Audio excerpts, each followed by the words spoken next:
masuk kerajaan surga.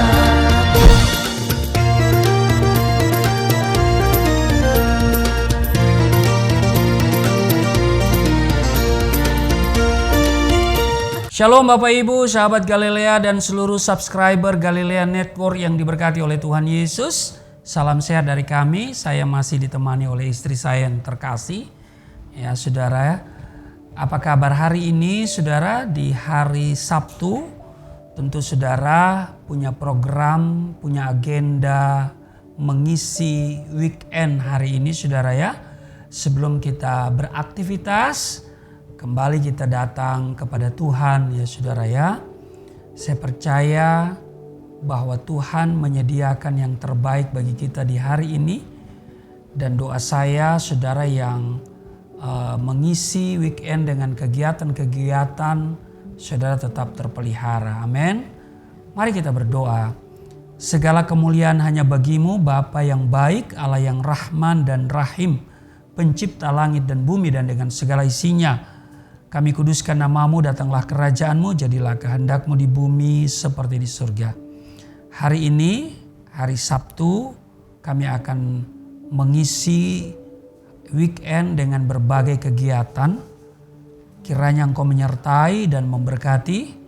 Ada damai, sukacita, ada pemeliharaan Tuhan sempurna bagi kami. Sebelum kami beraktivitas, kami akan membaca dan merenungkan firman-Mu. Mengurapi kami semua di dalam nama Tuhan Yesus. Haleluya. Amin. Saudara, kita akan melihat di dalam Mazmur 139 ada 24 ayat. Nanti istri saya yang tercinta ini saudara ya, dia akan membacakan Alkitab di dalam Mazmur atau Zabur ya, pasal 139 ayat 1 sampai 24 ya, silakan. Mazmur pasal 139 ayat 1 sampai 24. Untuk pemimpin biduan, Mazmur Daud.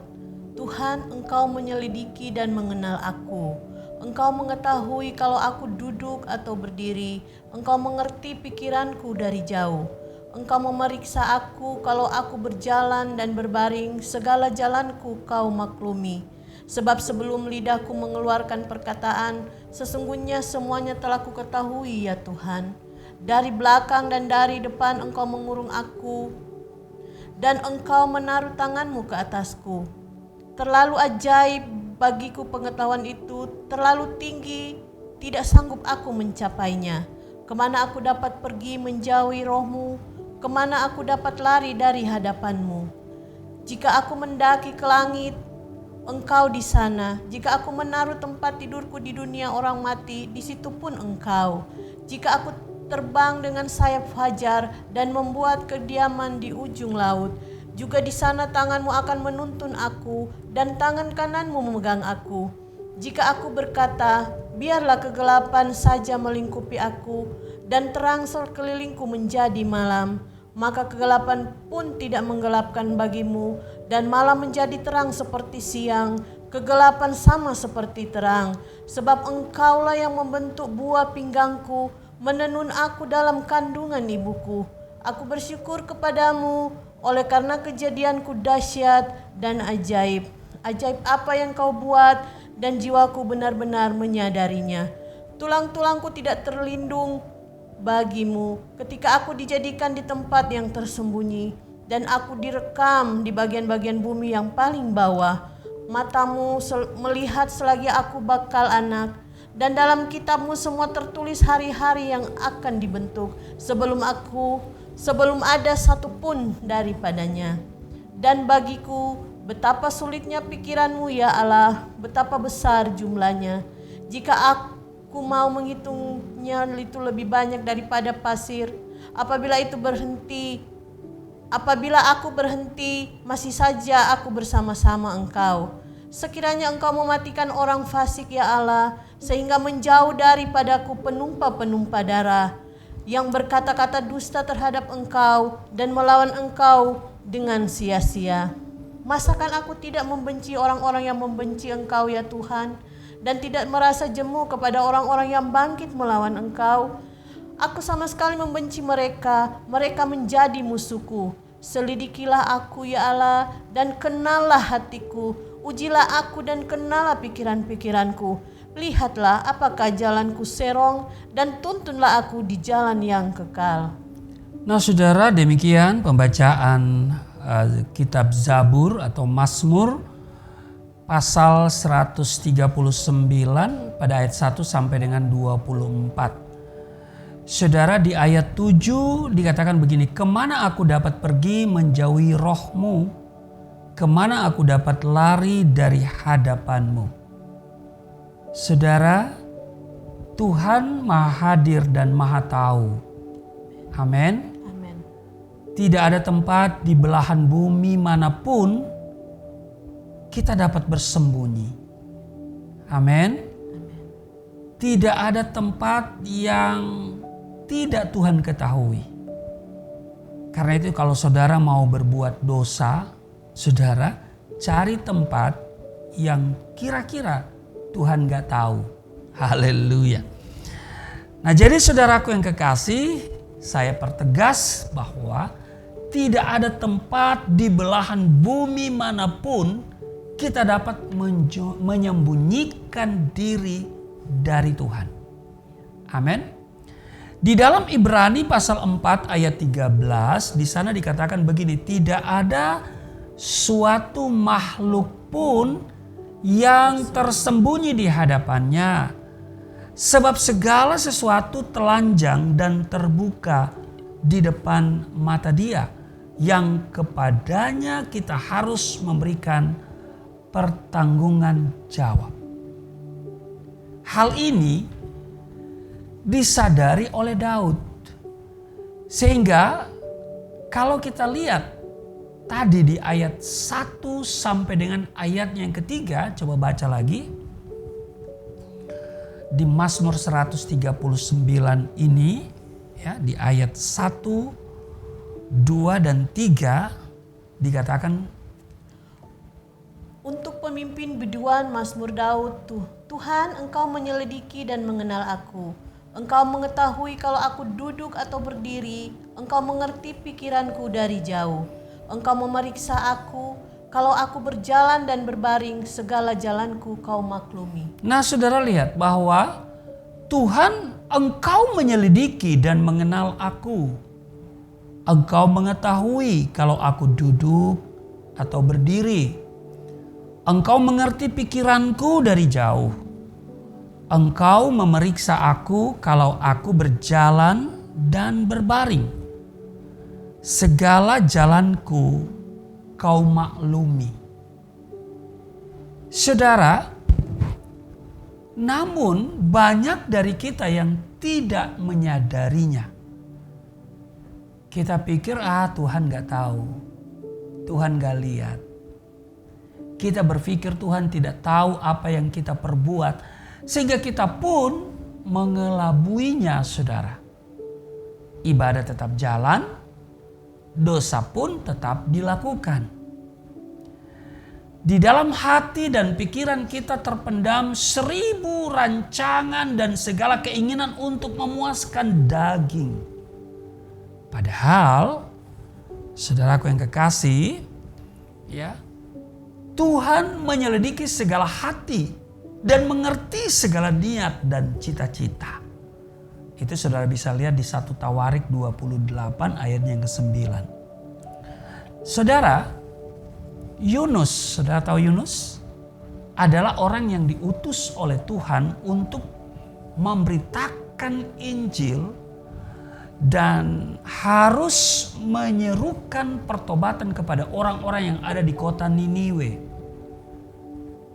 Niniwe bukan hanya kota yang besar luasnya, tetapi juga padat penduduknya.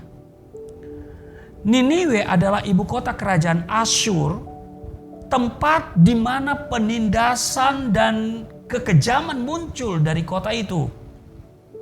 Jadi, Niniwe adalah musuh besar bangsa Israel pada waktu itu.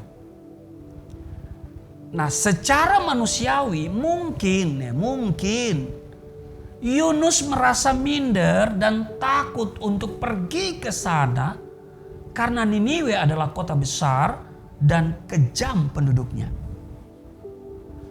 Namun sesungguhnya ia sangat marah dan benci atas perbuatan orang-orang Niniwe yang membuat bangsanya menderita.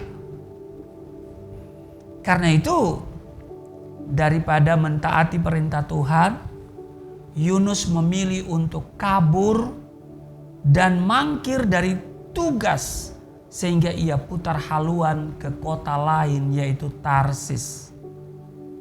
Suatu tempat yang di dalam Yunus pasal 1 ayat 3 dikatakan jauh dari hadapan Tuhan.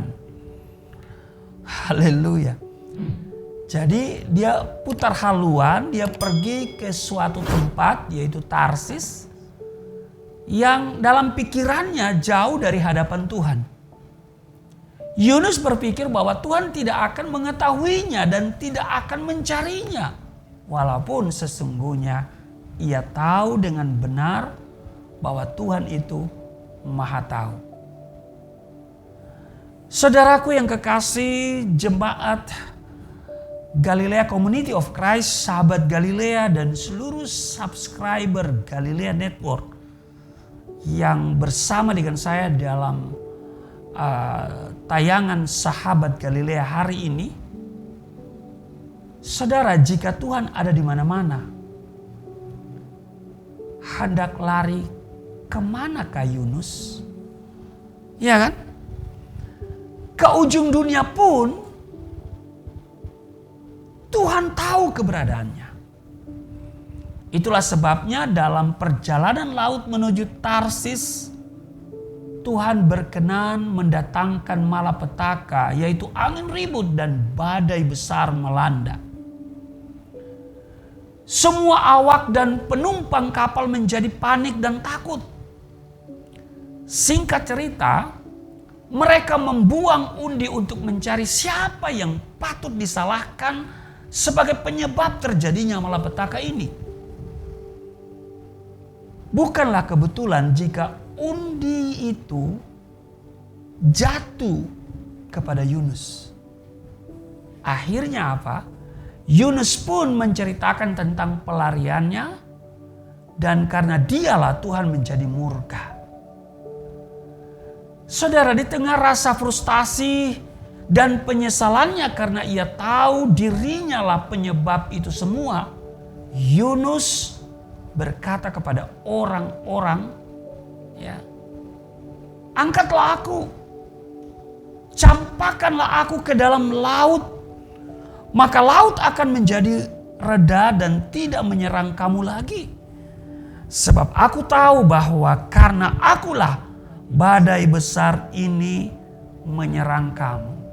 Itu tertulis dalam Yunus pasal 1 ayat 12. Saudara, rencana Tuhan tidak pernah gagal. Amin.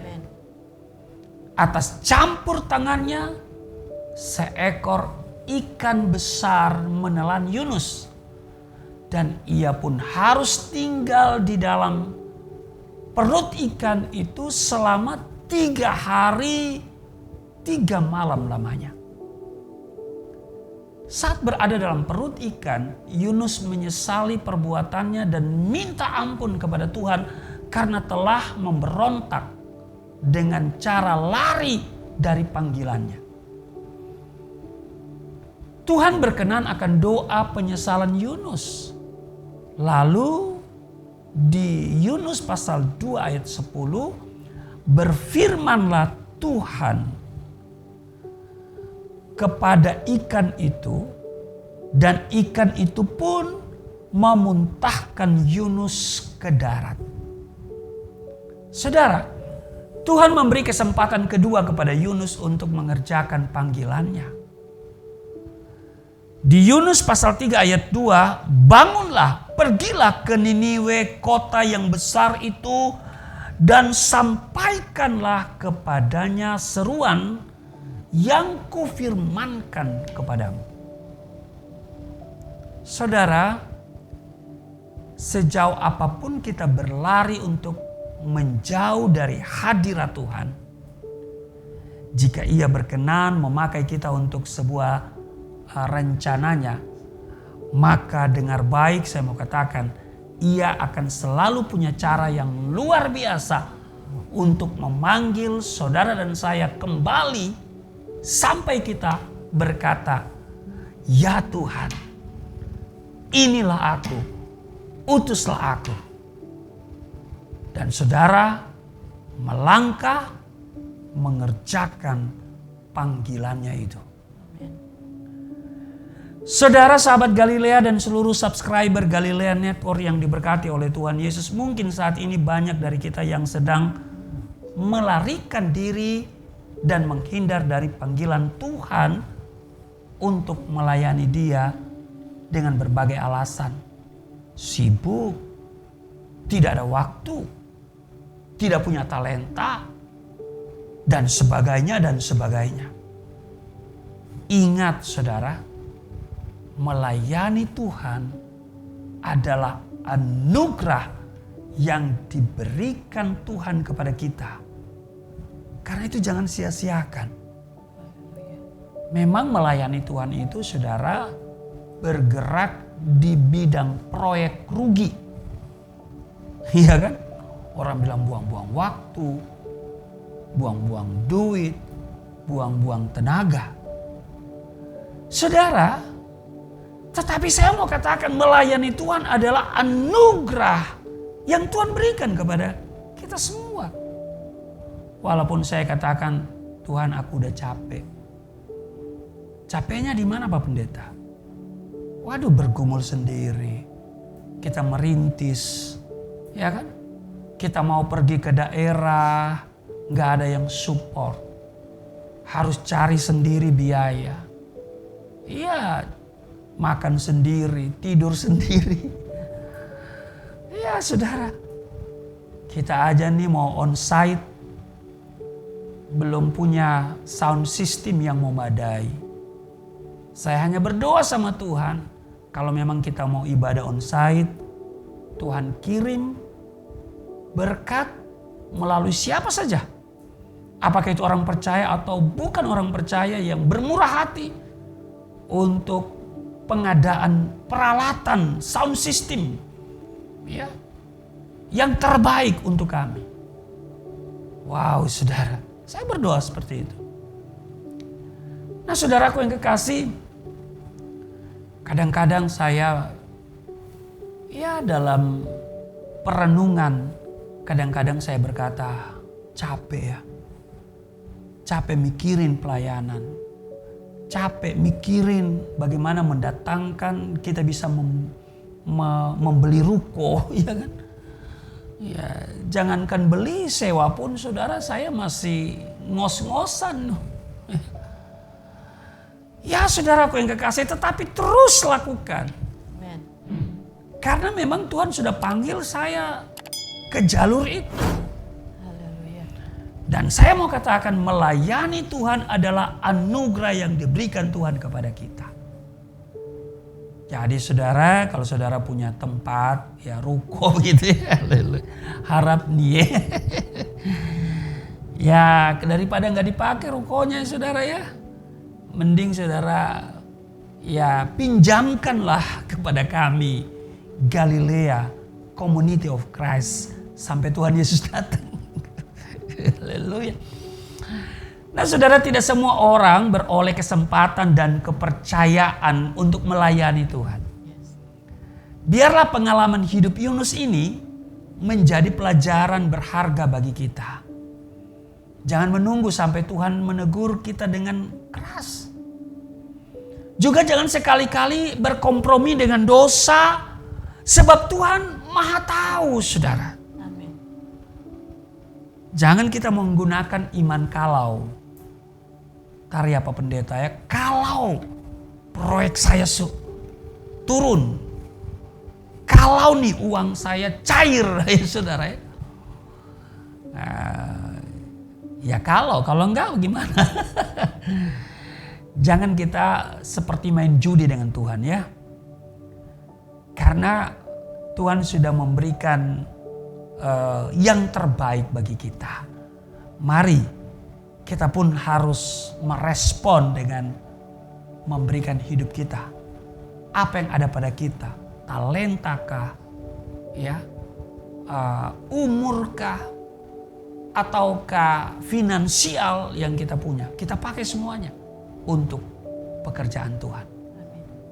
Karena mata Tuhan menjelajah seluruh bumi untuk melimpahkan kekuatannya pada mereka yang bersungguh hati terhadap Dia. Itu sudah bisa lihat di 2 Tawarik pasal 16 ayat 9. Jadi saudaraku yang kekasih di dalam Yesus Kristus, sahabat Galilea yang diberkati oleh Tuhan Yesus, kemana kita akan lari? Tidak ada tempat. Tuhan selalu ada. Ini juga menjadi hal yang positif bagi kita, bahwa Tuhan selalu menyertai kita. Bahwa Dia Immanuel, Dia tahu apa yang kita gumuli, Dia tahu apa yang kita pikirkan. Amin. Dan Dia bukan hanya tahu, Dia peduli. Allah mengerti, Allah peduli segala persoalan yang kita alami. Tak akan pernah dibiarkannya ku bergumul sendiri, sebab Allah mengerti. Tuhan Yesus memberkati. Mari kita berdoa. Terima kasih Tuhan, kami belajar dari kisah Yunus yang lari dari tanggung jawab, lari dari panggilan. Karena dia melihat orang-orang Niniwe begitu jahat dan orang-orang di sana begitu kejam. Di dalam hati seorang Yunus, biarlah Niniwe dikutuk Tuhan, dimusnahkan. Tetapi Tuhan punya rencana yang lain terhadap Niniwe. Tuhan mau orang-orang di Niniwe itu bertobat. Dan karena itu Yunus diutus Tuhan untuk menyuarakan pertobatan itu di sana. Terima kasih Tuhan kalau hari ini kami diingatkan bahwa kami tidak bisa lari dari panggilan Tuhan. Bahkan lari dari tanggung jawab kami untuk menyelesaikan amanat agung. Pesan yang Tuhan berikan sebelum naik ke surga. Jadikanlah semua bangsa muridku. Kiranya kami bisa melakukan semuanya dengan talenta dan keberadaan kami masing-masing. Kami percaya bahwa Tuhan Maha Tahu dan Tuhan sanggup menolong kami semua. Berkati seluruh sahabat Galilea, seluruh subscriber Galilea Network. Kiranya juga ada semangat melayani dari seluruh sahabat Galilea ataupun juga seluruh subscriber Galilea Network dengan cara membagikan link Galilea Network, tayangan sahabat Galilea kepada yang lain, sehingga yang lain pun bisa mendengarkan suara kebenaran dan mereka bertobat dan nama Tuhan ditinggikan. Berkati kami semua di akhir pekan ini. Mereka yang mengisi akhir pekan dengan berbagai kegiatan. Mungkin melakukan perjalanan ke tempat-tempat wisata. Atau di tempat-tempat yang lain. Tuhan melindungi mereka semua. Tuhan yang menghindarkan dari yang jahat dan sakit penyakit atas kami semua. Terima kasih Tuhan. Kiranya weekend ini kami semua dalam damai sukacita terpelihara secara sempurna. Di dalam nama Tuhan Yesus. Haleluya. Amin. Oh Yerusalem, kota mulia, hatiku rindu ke sana.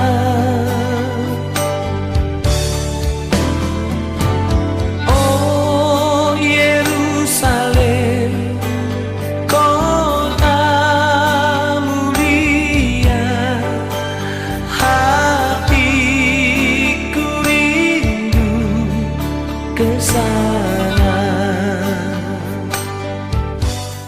Shalom Bapak Ibu, jumpa lagi bersama saya Pendeta Rusli Mono Arfa dalam program ziarah ke Holy Land yang akan direncanakan pada tanggal 17 Oktober hingga 27, jadi ada 11 hari perjalanan yang sangat memberkati Bapak Ibu.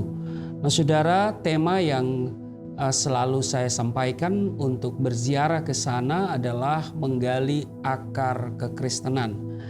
Firman Tuhan di dalam Mazmur 122, "Aku bersukacita ketika dikatakan orang kepadaku, mari kita pergi ke rumah Tuhan."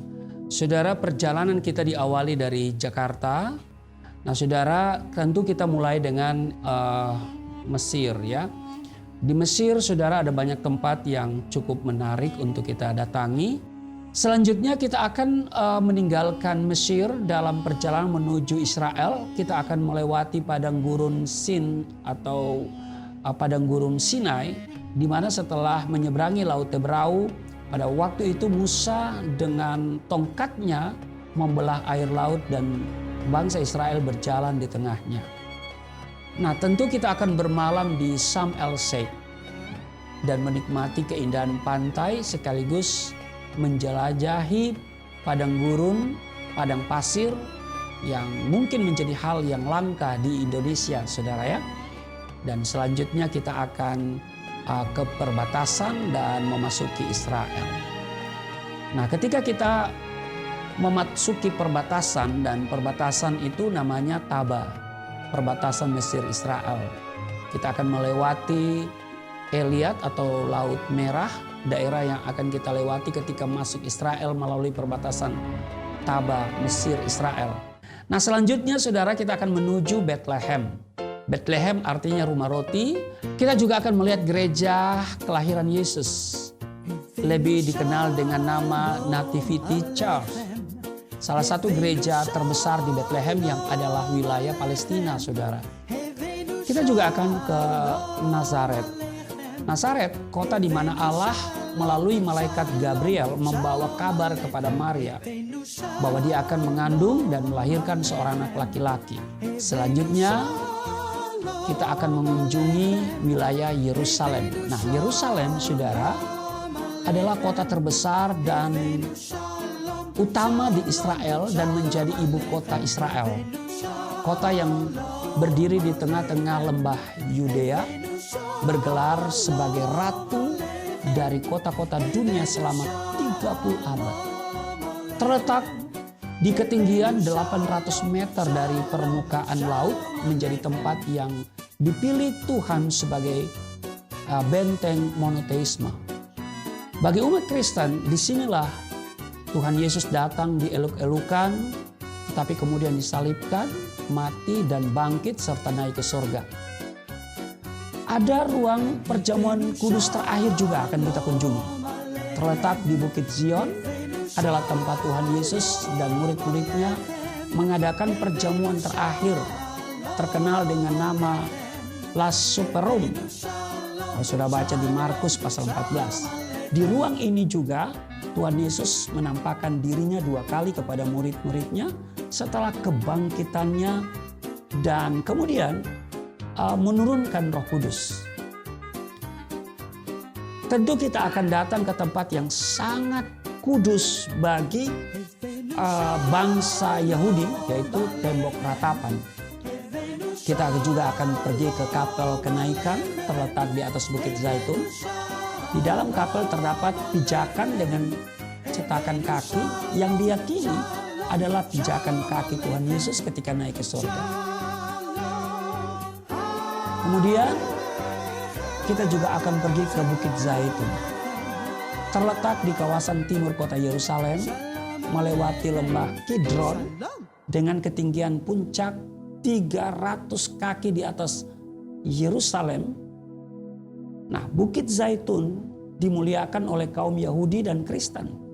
Disinilah Kristus terangkat ke surga, menangisi kehancuran kota Yerusalem dan mengajarkan doa Bapa kami kepada murid-muridnya.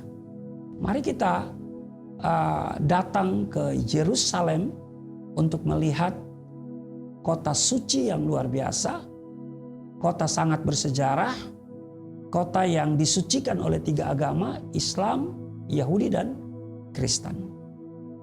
Dan kiranya saudara bisa bersama saya pada 17 sampai 27 Oktober 2022. Tuhan Yesus memberkati. Shalom. Shalom, Elahem Besem Hamasiyah. Bapak Ibu, saya bersama Mr. Jamal, guide lokal selama kami berada di Israel. Mr. Jamal adalah seorang Arab Muslim. Dia tinggal di Yerusalem, dia punya kartu tanda penduduk Israel, tetapi dia memiliki paspor Yordania. Nah, saat ini saya sedang berada di kawasan tersuci umat Yahudi di tembok ratapan. Lihat di sana, dan ada yang mereka lagi berdoa. Bapak Ibu yang berkerinduan datang ke tempat ini, daftarkan dirimu bersama saya, bersama Marian Tour and Travel. Shalom, Tuhan Yesus memberkati.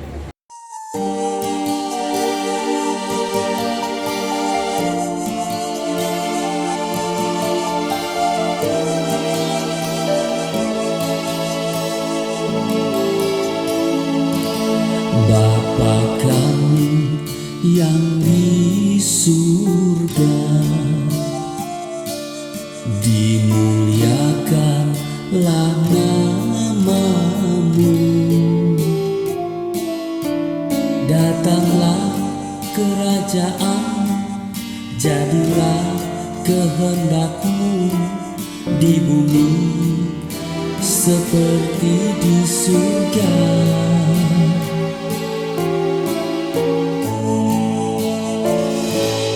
Berikanlah kepada kami makanan yang secukupnya. Ampunilah dosa kami seperti kami mengampuni orang yang bersalah pada kami.